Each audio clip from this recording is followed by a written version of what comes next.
Amen. Peuple de Dieu, alléluia. Alléluia. Alléluia. Alléluia. Il faut dire à ton ami, c'est l'heure d'entendre Dieu parler. Nous n'avons pas dit à Dieu,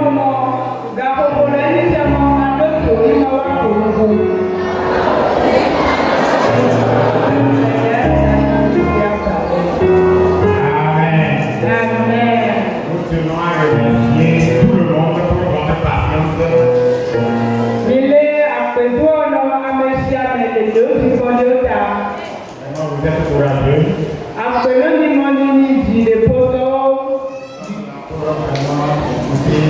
La parole de Dieu. Alléluia. Amen. Tout d'abord, laissez-moi remercier beaucoup celle de notre annexe avec les taux.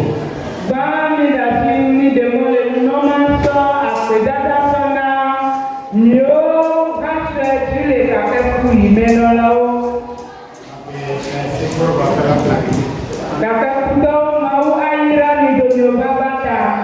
Alléluia. Amen.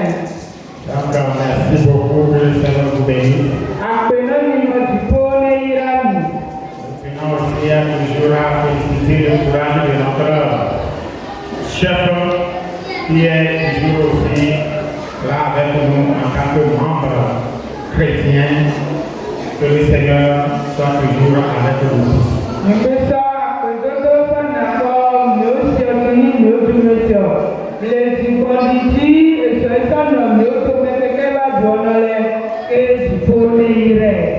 Merci beaucoup tout le monde. Donc, je dis Dieu merci que les femmes m'ont honoré de prêcher et donner la parole de Dieu à ce jour de leur apothéose.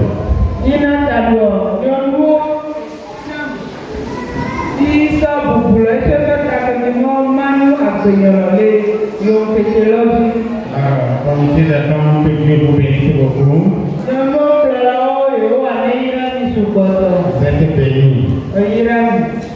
Amen. Amen. Yehovah.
Cette année, le ministère des femmes comme pour thème la nuit est avancée, marchons honnêtement. comment?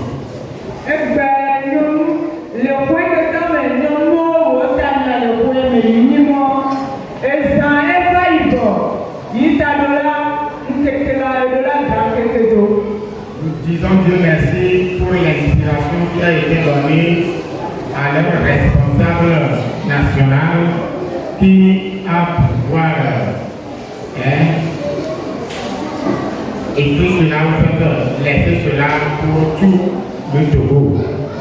Il nous a appelé son accord au problème de Maui et Mondomé sans Mondomé. Il est roi Sachana et nous avons fait ton Togo non Et nous avons lu le texte dans Romains chapitre 13 verset 12. Il a dit Romains 13. le Romato est à lui dans tout Puriato. Verset 12. Là-bas Romato est à lui dans tout Puriato. là-bas, il est écrit. La nuit est avancée, le jour approche.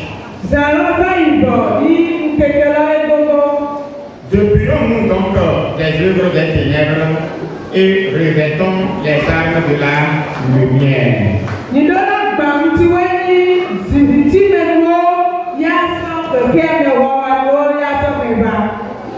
Amen.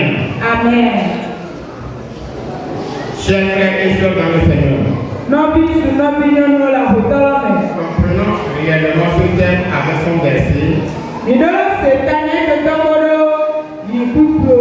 Il va réellement vous conseiller pour mener une vie exemplaire.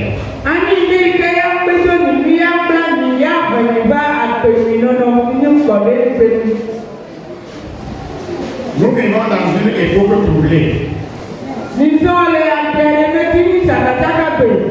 Un temps où l'obscurité semble gagner du terrain.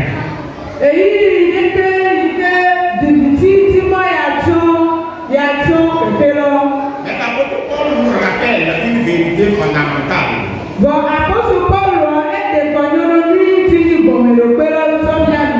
La nuit est avancée. Le jour approche. Il ne s'agit pas seulement d'un constat, mais un appel.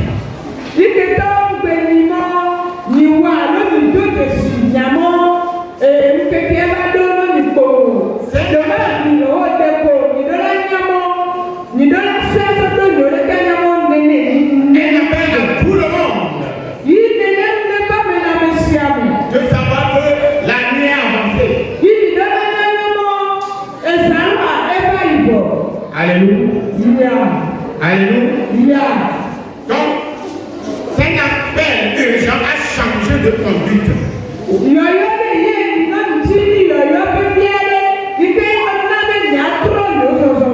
À marcher honnêtement. À vivre dans la lumière. Car le retour de Christ est proche. Et ceux qui l'attendent doivent se préparer. Chers frères et sœurs, ce matin, le thème nous appelle à étudier sur 3 points.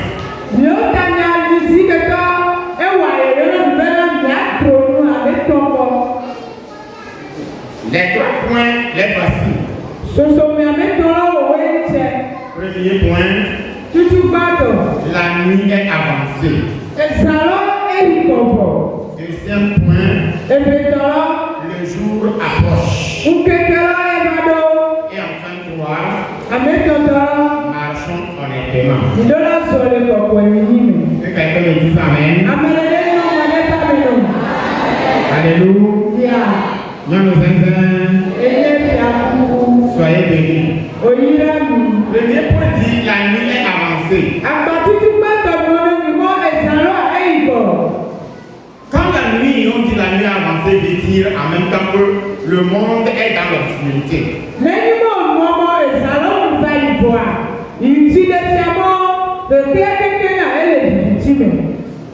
tous ici, nous savons et nous parlons tous les jours que, mon ami, tu as dit que la nuit avancée, nous devons partir, nous devons vraiment quitter. Nous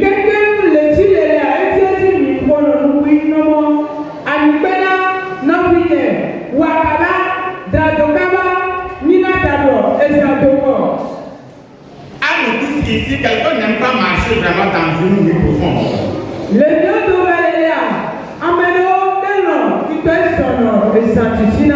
Nous n'aimons pas ça.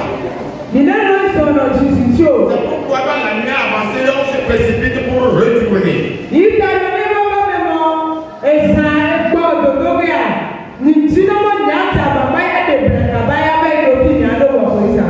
Que symbolise la nuit dans la vie?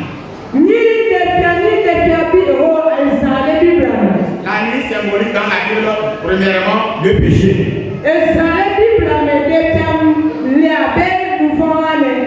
C'est dans la nuit profonde qu'il y a beaucoup de crimes, beaucoup de péchés à faire.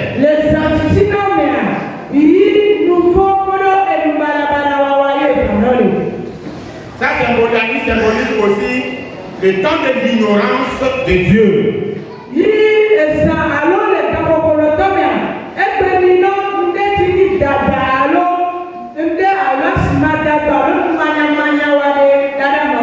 On ignore ce que Dieu dit. On ignore même qui est Dieu.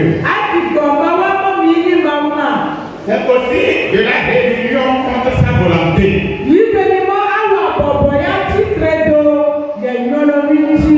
C'est dans la nuit ça. Si quelqu'un vit dans telle chose, il est dans la nuit.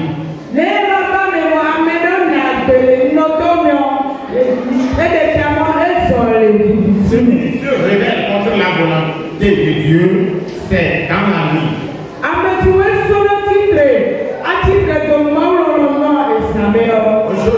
Aujourd'hui encore, cette nuit se manifeste. Ça se manifeste dans les cœurs remplis de haine. La nuit là se manifeste dans les cœurs remplis de mensonges. Cette nuit aussi est toujours remplie dans les cœurs de corruption.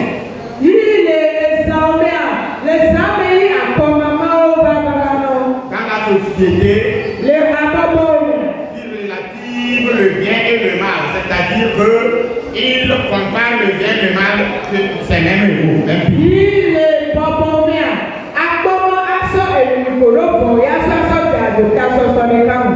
Il voit le blanc, il dit le noir. Ça se manifeste aussi dans les vies qui refusent la lumière de Christ.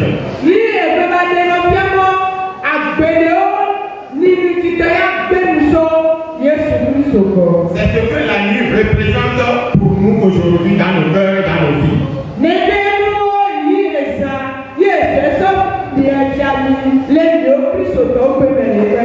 Mais c'est une nuit.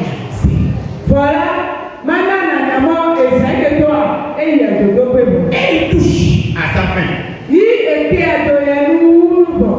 Ce monde ne durera pas éternellement dans les ténèbres.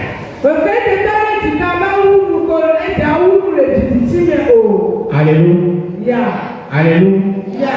Comprenez le bien. Que ce monde ne dure pas éternellement dans les ténèbres. Car Dieu a fixé un jour où la lumière se lèvera pleinement. Où le Christ reviendra. Cette vérité devrait révéler notre conscience.